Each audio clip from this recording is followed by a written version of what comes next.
አረ ምንም ነገር አልደበቅኩሽም የኔ ልጅ። እውነት ምንም ብትደበቅ አንድ ቀን መውጣቱ አይቀርም። ሁሉንም አንድ ቀን ማወቂያ አይቀርም። ቆይ ምን ማለት ነው? የምን እውነት? እኔ ቆይ ያንቺ ልጅ መሆኔን ትጠራጠሪያለሽ እንዴ? ማም እንዴት ዋሽሻለሁ? ቆይ እኔ ያንቺ ልጅ ነኝ እውነት። ምን ሆኜ ነው የምዘላብደው? በራሴ እጅ እንድትጠራጠሪ ላደርግ ነው እንዴ? ምን ሆነሻል የኔ ልጅ? ታውሪውን ታውቂዋለሽ? እንዴት ያንቺ ልጅነት እንጠራጠራለሁ? ቆይ ግን እንዴት እንደዚህ ልታስብ ይቻልሽ? አይ ዝም ብዬ ነው። እውነቱን ልንገርሽ አይደል? ልጄ እንዳልሆንሽ አልጠራጠርም። ግን አንዳንዴ ልጄ መሆንሽ በጣም ይገርመኛል። ምንሽም እኮ የአባይሉ ቢሮ ስትሰራ ያዩዋት መስሎኝ። ማንሳ? አዎ ምን ነው እዛ ሰራም እንዴ? ኧረ አትሰራም። እሷ ከኔ ጋር ጉሊት እኮ ነው የምትሰራው። ጉሊት?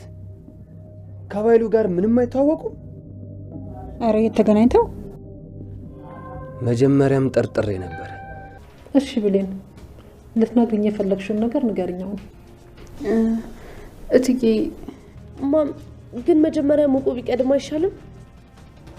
ምንድነው ጣልቃ የምትገቡት? አንቺም አጎትሽን ብሌን እንዳታናገረኝ ፈልጋችኋል። ምንድነው የምትይው? እኛ ለምን እንደዛ እንፈልጋለን?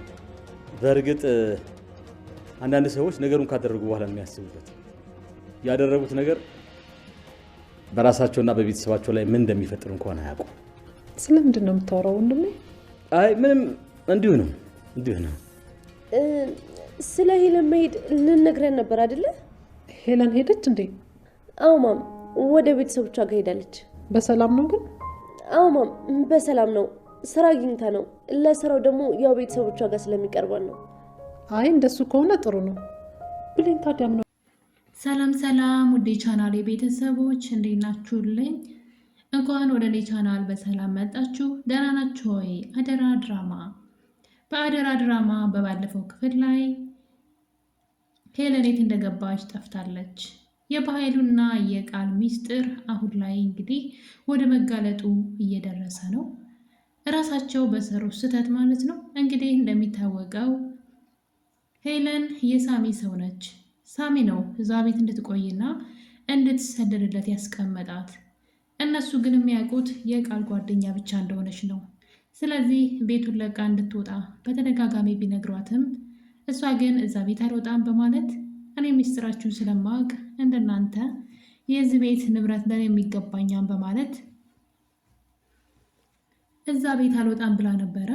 በዛ የተነሳ እንግዲህ በዛ ላይ ደግሞ ሀቀኛ ናት። ከጊዜ በኋላ እንደውም በጣም ተቀይራ ነበረ።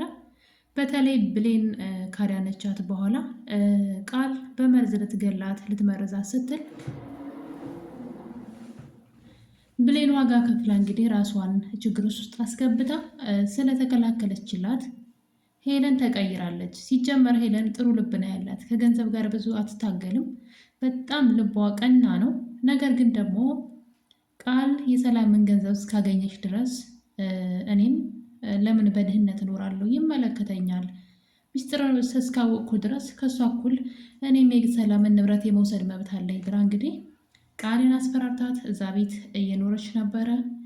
ቃል ደግሞ በኃይሉ ስለምትፈራው ልጅቷን እዛ ቤት ሳሚና ያመጣት ብላ ስትዋሽ እያየን ነበረ። ነገር ግን ከጊዜያቶች በኋላ ማለት ነው ሄለን ተቀይራ ሙሉ ለሙሉ ለብሌን ማገዝ ጀመረች። በዛ የተነሳ ልጅቷ አንድ ቀን ሚስጥራችን ታወጣለች ብለው ቢያስፈራሯትም ልጅቷ ልተው አልቻለችም። የሰማችውን ሚስጥር እንኳይ አደራ እንዳትነግሪ ብትባል እንኳይ መታገስ አልችልም፣ ከዚህ በላይ ቃል ብሌን እንድታሰቃያት አልፈቅድም በማለት ይህን ነገር እንግዲህ ለብሌን እናገራለሁ ብላ ነው ችግር ውስጥ የገባችው። ወይ ብሌን ነግራት ቢያንስ እሷ ችግር ውስጥ ብትገባ ጥሩ ነበረ። ነገር ግን እውነቱን ብሌንም አላወቀችም። ብሌን እንደምታውቁት የሆነች ፈዛዛ ነገር ናት፣ ችግር አለባት። ልጅቷ የሆነ ነገር ልነግርሽ ነው ስለ እናትሽ እያለቻት እንግዲህ እናቷን ማግኘት በጣም የምትጓጓው ብሌን የዛን ቀን ግን ምንም ነገር አልፈልግም አትንገሪ ብላ ልጅቱን ከቤት አስወጥታት ነበረ። በዛ የተነሳ እንግዲህ ምንም ነገር ሳትነግራት አሁን ላይ በኃይሉ ወጥመድ ወድቃለች። እንግዲህ ችግሩ እዚህ ጋር ነው። በኃይሉና ቃል ልጅቷን ለጊዜው ያስወገዱን የመሰላቸው፣ ነገር ግን በፍጹም እንደዛ አይሆንም። ምክንያቱም ለሰላም ዋሽተዋታል። ልጅቷ ወደ ቤተሰቦቿ እንደተመለሰች ስለነገሯት ሰላም ይህን ነገር ደግሞ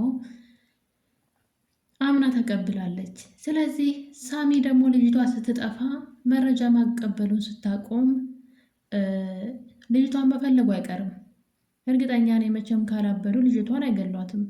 ምናልባት ራቅ አድርገው አግተው አስቀምጠዋት ይሆናል እንጂ በፍጹም ሊገሏት አይችሉም ብዬ አስባለሁ። መሞትም ስለሌለባት ማለት ነው። መሞት የሌለባት ልጅቷ ጥሩ ልጅ ናት እንጂ ለብሌን ሚስጥር አይደለም። የብሌን ሚስጥር ዋናው ሳሚ ጋር ስላለ በቀላሉ ከፈለገ እሱ ዛሬውኑ እንድታቅ ከፈለገ ደውሎ ሊነግራት ይችላል ማለት ነው። ነገር ግን ሰላምን ማሳመን በጣም ከባድ ነው። ሰላም እንግዲህ ያለ መረጃ ምንም ነገር አታምንም። እናም እዚህ ቀደም ብሌን በተደጋጋሚ ስለ ቃል ልትነግራት ፈልጋ፣ ነገር ግን ባታምነኝና ሌላ ችግር ቢፈጠር ብላ እንግዲህ ብሌን ብዙ ጊዜ ልትነግራት ፈልጋ ነበር። ቃል ያንቺ ልጅ እንዳልሆነች ወንድምሽና እሷ አንቺን አጥፍተው ንብረትሽን ለመውሰድ ነው እንጂ ቃል ያንቺ ትክክለኛ ልጅ አይደለችም ብላ ለመናገር ብዙ ጊዜ ሞክራ ግን ፈርታ ትተዋለች። ምክንያቱም ቀጣይ የሚመጣው ነገር ሰላም ስለማታምን ነው። ያ ማለት ደግሞ ብሌንን ችግር ውስጥ ይከታታል። አቶ በኃይሉ ለገንዘብ ብሎ ምንም ነገር ያደርጋል። የብዙ ሰዎችን ሕይወት ያበላሸ ሰው ነው። በነገራችን ላይ በቀላሉ ይቅር የሚባል በደል አይደለም።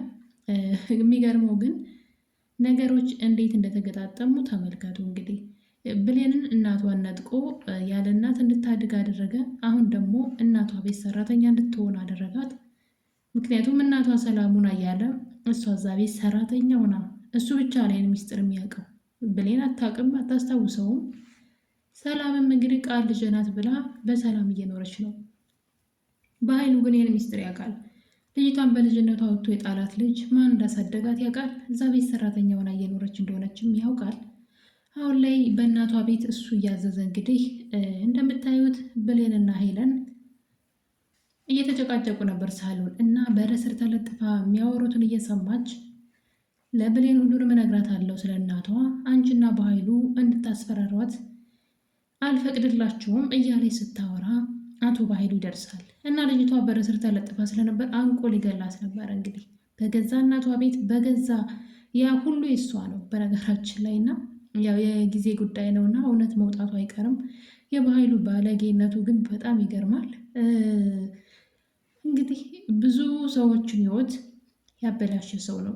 እንደ ቀላል የሚታይ አይደለም። ነገር ግን ይሄ ባህሪው ለገዛ እህቱም አለመመለሱ ነውና እንግዲህ የዳግምን አባት የገደለው እሱ ነው። ምን አይነት ወንጀለኛ ሰው እንደሆነ ተመልከቱ። የዳግምን አባት ገደለ። ዳግምን ያለ እናት ያለ አባት እንዲያድግ አደረገ። ብሌንን የገዛ እህቱን ልጅ ደግሞ እንደዚህ አድርጎ ያሰቃያልና የብሌን እንግዲህ የሚሳካለት አይመስለኝም። ለጊዜው በተሰቃየ ነው እንጂ እውነቱ ላይ መድረሷ የማይቀር ነው። ሰላም ግን በቀላሉ ነገሮችን የምታምን አይመስለኝም። ሁልጊዜ ዳግም የሆነ ነገር ሲላት ቤቴን ለቀህ ውጣልኝ አንተ ውሸታም ልጄን እያለች እንግዲህ ያለ መረጃ ምንም ነገር አታምንም። ቢያንስ አትጠራጠርም። ለምሳሌ ቃል የምታሳያቸው ሪያክሽኖች ልክ እንዳልሆኑና የእሷ ልጅ እንዳልሆነች እንድትጠራጠር የሚያደርጉ ብዙ ባህሪያቶችን ስታሳይ እያየቻት ነው። ብሌን በተደጋጋሚ ሚስጥር እነግርሻለሁ እያለች እንግዲህ በኃይሉ ደግሞ ማስፈራሪያ እያመጣባት ይገኛል። እንግዲህ ሄለን ስትጠፋ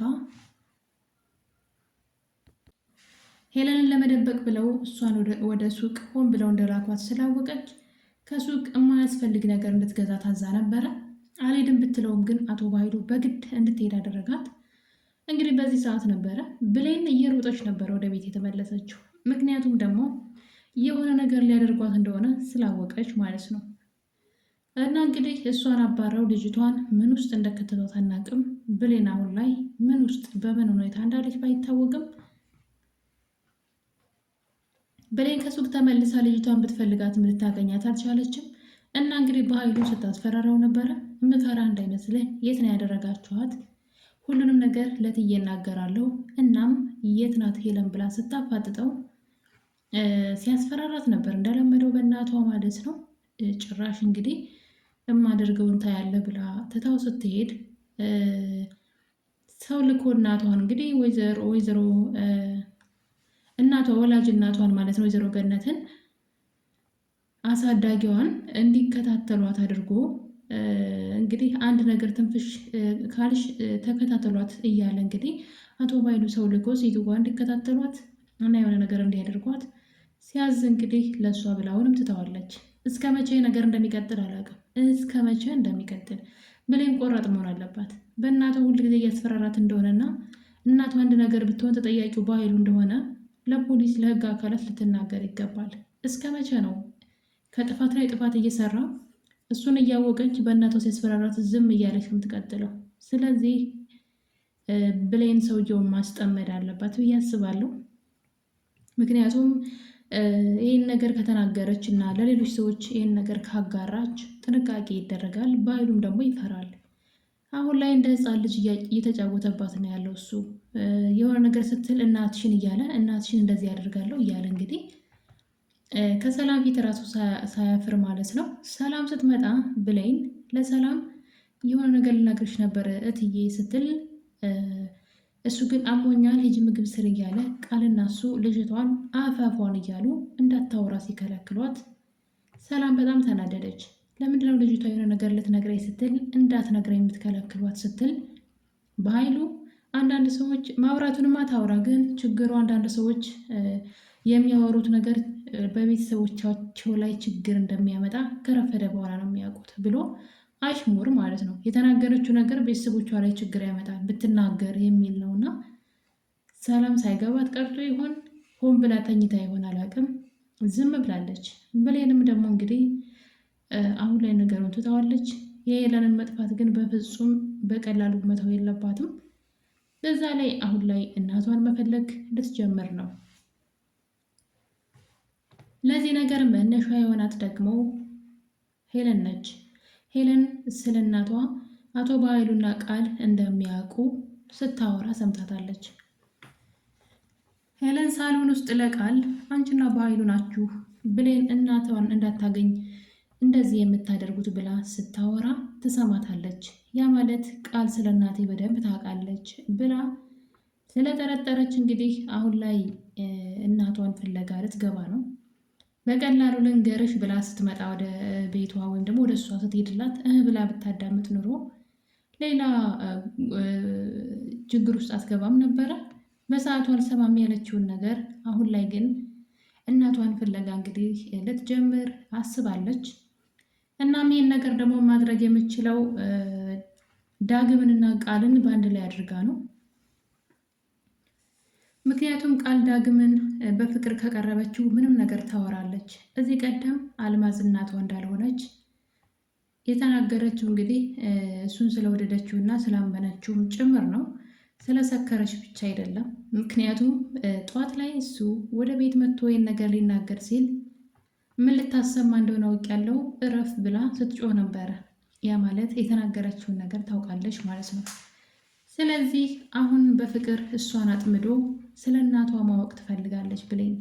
እናም ከቃል ጋር ፍቅረኛ ሆነው ቃልን እንዲያውጣጣላት ነው የፈለገችው። ይህን ነገር እንግዲህ ዳግም ይስማማ አይስማማ ባናቅም ከቃል ጋር ፍቅረኛ እንድትሆን እፈልጋለሁ፣ እናቴን ማግኘት እፈልጋለሁ፣ እናቴን አፍቃኛለች፣ ስለዚህ እርዳኝ፣ እሷን ፍቅረኛ በማድረግ እሷ ስለ እናቴ ታውቃለች እያለች ነው እንግዲህ። ቃል ደግሞ ዳግምን ስለምትወደው ምንም ነገር ታደርጋለች። አሁን ላይ ነይ ቢላት ራሱ ሩጣ ነው የምትሄደው። የፈለገ ነገር ቢጠላት ቢያባረራት ነይ ካላት ተመልሳ ነው የምትሄደው። ስለዚህ የብሌን እቅድ የሚሰራላት ይመስለኛል። እንደተለመደው እንግዲህ በሆነ ነገር እንዲያውጣጣላት ነው የምትፈልገው። በዛ ላይ ደግሞ የዳግም እናት ብሌንን በፍጹም አንተና እሷ አብራችሁ መሆንም ሆነ መጋባት አትችሉም እያለች ትገኛለች።